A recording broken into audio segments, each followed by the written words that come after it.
علی بھائی اگلا سوال ہے کہ عموماً وائزین حضرات کی جانب سے جمعۃ المبارک کے دن درود شریف پڑھنے کی ترغیب دلائی جاتی ہے، کیا جمعہ کے دن درود شریف پڑھنے کی کوئی خاص فضیلت وارد ہوئی ہے؟ اگر ہاں تو یہ بھی بتا دیں کہ کتنی تعداد میں درود شریف پڑھا جائے اور کون سا درود پڑھا جائے؟ دیکھیں، درود شریف کے اوپر میں نے ایک ڈیٹیل لیکچر ریکارڈ کروایا، مسئلہ نمبر 56، درود شریف کے صحیح فضائل اور صحیح احکام و مسائل، 2 گھنٹے کا ہے، اس میں نے سارے ٹاپکس کور کیے۔ اسپیسیفکلی سوال کو میں ایڈریس کر دیتا ہوں۔ سب سے پہلے تو درود شریف کے کون سے سیغے ہیں جو پسندیدہ ہیں؟ درود شریف کا جو سب سے پسندیدہ سیغہ ہے نا، وہ وہی ہے جو ہمارے درود ابراہیمی کا پہلا جز ہے، اللہم صلی علی محمد وعلی آل محمد۔ سنن نسائی میں حدیث ہے، انٹرنیشنل نمبر کے مطابق 1293 اور ایک نمبرنگ کے مطابق ہے 1292۔ یہ مجھے زبانی یاد ہے نمبر، 12 نبی الاسلام کی نسبت سے اور 92 محمد کی وجہ سے، 1292 سنن نسائی۔ زید ابن خارجہ سے نبی الاسلام نے فرمایا، مجھ پہ درود پڑھنا لازم کر لو اور اپنی دعاؤں میں پڑھا کرو اللہم صلی علی محمد وعلی آل محمد۔ یہ سنی شیعہ دونوں کے ہاں پڑھا جاتا ہے۔ اس کے علاوہ بخاری اور مسلم میں درود ابراہیمیہ ہے جو ہم نماز میں پڑھتے ہیں، یہ بھی ثابت ہے۔ باقی جتنے بھی درود ہیں اسی سے ملتے جلتے ہیں۔ صلی اللہ علیہ وآلہ وسلم، یہ بھی نبی الاسلام سے ثابت ہے، صحیح مسلم میں حضرت عیسیٰ علیہ السلام کے لیے آپ نے کہا وَنُزُولِ عِیسیٰ ابْنَ مَرْیَمَ صلی اللہ علیہ وسلم، وآلہ وسلم کے ساتھ پڑھنا بہتر ہے کیونکہ نبی علیہ السلام نے اسی کی ترغیب دلائی ہے۔ درود ابراہیمی میں بھی دیکھیں، باقی درودوں کے اندر بھی۔ اب رہا مسئلہ کتنی تعداد میں پڑھا جائے، جتنی حسب توفیق ہو۔ مجموع الزوائد میں ایک صحیح سند کے ساتھ حدیث موجود ہے سنن طبرانی کے ریفرنس سے کہ جو شخص صبح کے وقت 10 دفعہ درود شریف پڑھ لے اور 10 دفعہ شام کے وقت، قیامت والے دن اسے میری شفاعت نصیب ہوگی۔ تو یہ بڑا آسان ہے، 10 دفعہ اللہم صلی علی محمد وعلی آل محمد پڑھنے میں کتنا ٹائم لگتا ہے؟ باقی اللہ تعالیٰ نے ڈیٹم لیول کے اوپر تو آپ پہ ویسے ہی یہ لازمی کر دیا ہے۔ نماز میں ہم درود شریف پڑھ ہی رہے ہوتے ہیں، ہر نماز میں پڑھ رہے ہوتے ہیں۔ درود شریف کے بغیر تمہاری نماز ہی مکمل نہیں ہوتی، اور ہماری نماز تو ہم تو دعائے قنوت کے بعد بھی درود شریف پڑھتے ہیں، صحیح سند سے ثابت ہے۔ نماز جنازہ میں بھی درود شریف پڑھتے ہیں، ہر جگہ درود شریف ہے۔ مسجد میں داخل ہوتے وقت درود شریف ہے، وہ حدیثیں موجود ہیں، وہ میں نے اس لیکچر میں ساری حدیثیں بتائی ہیں۔ ہر خطبے کے آغاز میں درود شریف ہے، جس مجلس میں نبی علیہ السلام کا ذکر ہو وہاں پہ درود شریف ہے۔ مولا علی علیہ السلام سے حدیث ہے جامعہ ترمذی میں صحیح سند کے ساتھ کہ نبی صلی اللہ علیہ وآلہ وسلم نے فرمایا، وہ شخص کنجوس ہے جس کے سامنے میرا ذکر ہو اور مجھ پر درود نہ پڑھے، اللہم صلی علی محمد وعلی آل محمد۔ اور ترمذی میں ایک حدیث ہے، وہ شخص تباہ و برباد ہو جائے جس کے سامنے میرا ذکر ہو اور مجھ پر درود شریف نہ پڑھے، اللہم صلی علی محمد وعلی آل محمد۔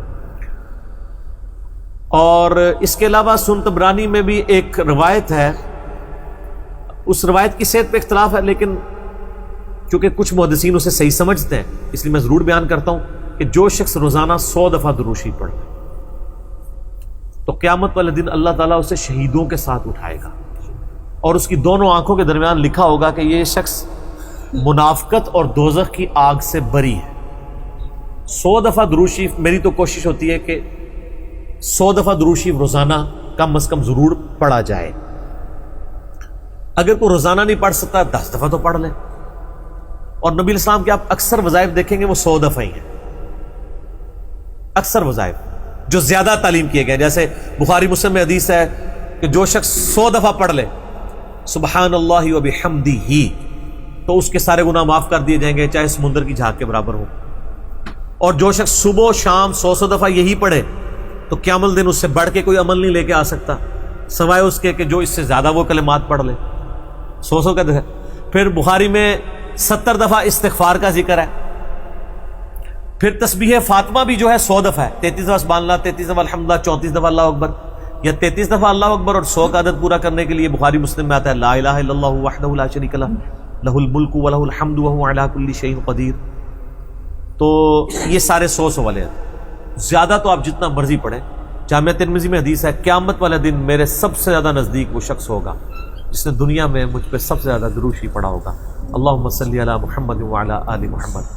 تو سر جتنا گڑ ڈالیں گے اتنا میٹھا ہوگا، درود شریف جتنا پڑھیں اتنا ہی کام ہے، نبی علیہ السلام کے قرب کا ذریعہ۔ لیکن صرف درود شریف پہ زور ہو، نبی علیہ السلام کی تعلیمات پہ زور نہ ہو، تو یہ غلط ہے. درود شریف کے لیے باوضو ہونا بھی شرط نہیں ہے. یہ اللہ کا ذکر ہے اور ایسا ذکر ہے جس کے لیے کوئی پروٹوکول نہیں.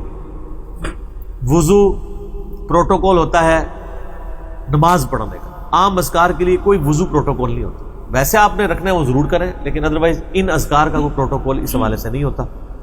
تو میری خواہش یہ ہے کہ آپ روزانہ کم از کم 100 دفعہ ضرور درود شریف پڑھیں. اگر نہیں پڑھ سکتے تو صبح فجر کے بعد 10 دفعہ اور 10 دفعہ مغرب کے بعد صبح شام 10 دفعہ پڑھ لیں تاکہ شفاعت رسول صلی اللہ علیہ وآلہ وسلم حاصل ہو.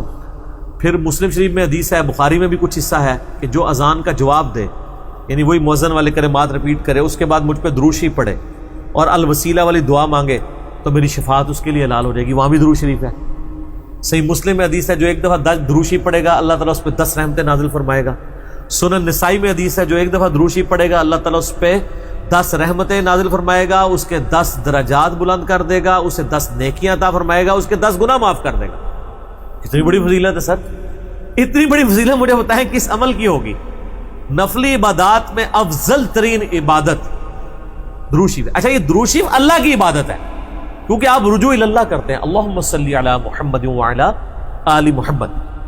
یہ جو جمعے کے دن کے وظائف ہیں نا, اب وہ آپ یعنی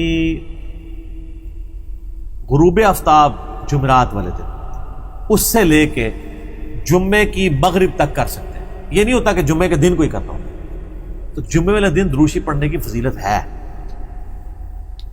ابو داؤد کے اندر اور ترمذی کے اندر, سنن نسائی میں, ابن ماجہ میں حدیث ہے کہ نبی صلی اللہ علیہ وآلہ وسلم فرمایا کہ جمعے کا دن تمام دنوں کا سردار ہے. اسی دن آدم علیہ السلام پیدا ہوئے, اسی دن وہ فوت ہوئے, اسی دن پہلا سور پھونکا جائے گا, دوسرا سور پھونکا جائے گا, قیامت قائم ہوگی. تم جمعے والے دن مجھ پہ کثرت سے درود پڑھو, تمہارا درود مجھ پر پیش کیا جائے گا. تو صحابہ کرام نے جرت کر کے پوچھا یا رسول اللہ صلی اللہ علیہ وسلم جب آپ مر جائیں گے اور آپ کی ہڈیاں مٹی میں مل جائیں گی. سر یہ صحابہ کے الفاظ ہیں جب تک 295C نہیں تھی مدینہ شریف میں, ورنہ آج کل تو کوئی سوال کر سکتا ہے. صحابہ پہ اللہ کی کروڑوں رحمتیں ہوں, سوال کیے تو میں عقیدے پتہ چلے. تو نبی علیہ السلام نے فرمایا کہ ان اللہ حرم علی الارض ان تأکل اجساد الانبیاء, بے شک اللہ نے مٹی پہ حرام کر دیا کہ نبیوں کے جسموں کو کھائے. تو نبیوں کے جسم سلامت ہیں قبروں کے اندر, ان پر درود شریف پیش ہوتا ہے. تو جمعے والے دن درود شریف کی خاص فضیلت ہے. تو جمعے والے دن ضرور 100 بار پڑھ لیا کریں. نبی علیہ السلام کی بارگاہ میں درود شریف پیش ہو رہا ہوتا ہے. وہ سنن نسائی میں حدیث ہے نا, زمین پہ کچھ فرشتے سیاحت کرتے ہیں, میرے امتیوں کا سلام مجھ تک پہنچاتے ہیں. اور میں نے دیکھا ہے کہ یہ حقیقت بات ہے. مسلمانوں کے جتنے مکاتب فکر ہیں ان میں سے 2 مکاتب فکر میں نے درود شریف کا بہت اہتمام دیکھا ہے. نبی علیہ السلام کا مبارک ذکر کرتے ہوئے پہلے نمبر پہ شیعہ حضرات کو میں نے دیکھا ہے کہ وہ درود شریف کا بہت اہتمام کرتے ہیں, اور دوسرے نمبر پہ اہل حدیث کے ہاں. آپ عرب میں چلے جائیں, آپ وہاں پہ عربی خطبے سنیں ان کے جمعوں کے. سر اگر ایک جملے میں 3 دفعہ آ رہا ہے نا تو وہ قال النبی صلی اللہ علیہ وآلہ وسلم پورا پڑھیں گے. یہاں ہمارے لوگ بیان کرتے پوری تقریر, میرے حضور گئے, حضور آئے, حضور نے کیا, دوسری ایک دفعہ بھی نہیں پڑھتے کیونکہ ٹرینڈ میں نہیں. تو یہ ٹرینڈ سیٹ کرنا چاہیے, اور یہ بھی آپ کا کام ہے کہ جب کسی علماء سے آپ یہ سنیں کہ وہ بغیر درود شریف کے نبی صلی اللہ علیہ وآلہ وسلم کا ذکر کر رہا ہے, تو آپ اسے بتائیں کہ یار چلو 4 دفعہ نام لیا ہے, 1 دفعہ تو درود شریف ساتھ پڑھتے. اور لیکن میں آپ کو بتاؤں, بزرگوں کے جب نام لیں گے نا کبھی بغیر رحمت اللہ لے کے نہیں لیں گے. آپ یہ دیکھیں کہ کبھی کوئی کہہ دے کہ شیخ عبد القادر جیلانی نے فرمایا, ہمیشہ کہیں گے رحمت اللہ علیہ.